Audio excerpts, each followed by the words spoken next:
আসসালামু আলাইকুম। কবরস্থানের বাহিরে লেখা ছিল, শেষ মঞ্জিল তো তোমার এটাই। আসতে না আসতেই তো জীবনটা কেটে গেল। কি পেলে তুমি এই দুনিয়া থেকে? কিছুই না।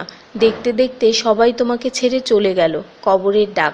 তুমি কি কখনো আমায় মনে করেছিলে? তাহলে শুনো, আমার মধ্যে গহীন অন্ধকার, নামাজের আলো সাথে নিয়ে এসো।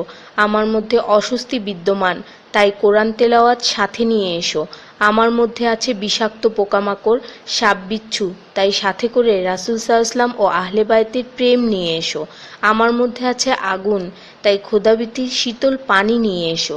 মেসেজটি নিজের মোবাইলে সংরক্ষিত কন্টাক্টের সব মুসলিম ভাই বোনদের সেন্ড করুন। কে জানে, হয়তো কেউ আমল করাতে আপনারও গুনাহ মাফ হয়ে যেতে পারে। ঈমানের পর যার নামাজ উত্তম তার জীবন উত্তম, যার জীবন উত্তম তার মৃত্যু উত্তম, যার মৃত্যু উত্তম তার কবর উত্তম, যার কবর উত্তম তার আখিরাত উত্তম, যার আখিরাত উত্তম তার জন্য জান্নাত নিশ্চিত। সো ডোন্ট মিস নামাজ। সোয়াবের জন্য হলেও অন্ততপক্ষে একজন বন্ধুকে তো অবশ্যই এই মেসেজটি সেন্ড করুন। আল্লাহ আমাদের উপর সন্তুষ্ট হন, আমিন। 5 জায়গায় হাসাহাসি করা সাধারণ গুনার চেয়ে 25 গুণ অন্যায়। 1. কবরস্থানে, 2. জানাজার পিছনে, 3. কোনো মজলিসে, 4. কোরআন তেলাওয়াতের সময়, 5. মসজিদে। শুধু একবার কাউকে পাঠান, অনেক মানুষ এসব গুনাহ করা থেকে বেঁচে যাবে। একা আছেন, আল্লাহকে স্মরণ করুন। কষ্টে আছেন, মুহাম্মদ ও আলে মুহাম্মদের উপর দরুদ পড়ুন। মন খারাপ থাকলে ইয়া হাইয়ু ইয়া কাইয়ুমও পড়ুন। টেনশনে থাকলে ইয়া রাহিমও পড়ুন। ফ্রি থাকলে মেসেজটি ফরওয়ার্ড করুন। হে আল্লাহ, আমার উপর এবং তোমার নবীর উম্মতের সকল সদস্যদের উপর তোমার রহমত বর্ষণ করো, আমিন। তথ্য: আপনি কি জানেন পবিত্র কোরআন শুনলে ক্যান্সার হয় না? আর যদি ক্যান্সার সেল শরীরে থেকেও থাকে তাহলে তাও মারা যায়।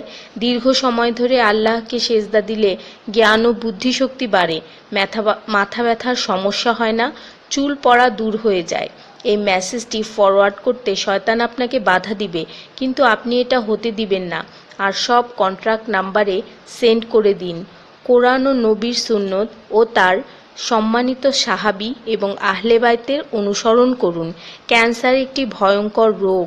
অনেক মানুষ আছে যারা নিজেরাই এটাকে দাওয়াত দিয়ে নিয়ে আসে। ছোট অথচ সাধারণ কিছু পদক্ষেপ গ্রহণ করলেই এই রোগ থেকে বাঁচা যায়। বেশিরভাগ মানুষ খাবারের পরপরই পানি পান করে নেয়। খাবারের পর পানি পান করলে রক্তে বিদ্যমান ক্যান্সারের জীবাণু থেকে তৈরি হওয়া ক্যান্সার সেলগুলোকে অক্সিজেন সরবরাহ করে। নবী পাক সাল্লাল্লাহু বলেছেন, খাবারের আগে পানি পান করা শেফা। খাবারের পরপরই পানি পান করা কলেরা রোগের কারণ, তাই সর্বোত্তম হলো খাবার শেষ করার কিছুক্ষণ পর পানি পান করা। তিনি আরও বলেছেন, 1 চিমটি লবণ খেয়ে খাবার শুরু করো আর 1 চিমটি লবণ দিয়ে খাবার শেষ করো। এ কথাগুলো তাদেরকেও জানিয়ে দিন যারা আপনার কাছে জীবনের চেয়েও প্রিয়।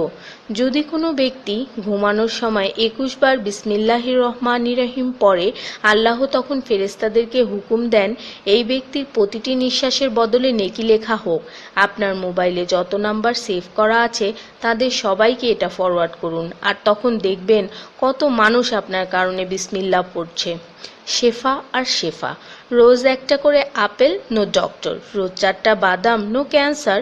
রোজ একটা লেবু, নো ফ্যাট। রোজ 1 glass milk, no bones problem. রোজ 12 গ্লাস পানি, নো স্কিন প্রবলেম। রোজ 4টা খেজুর, নো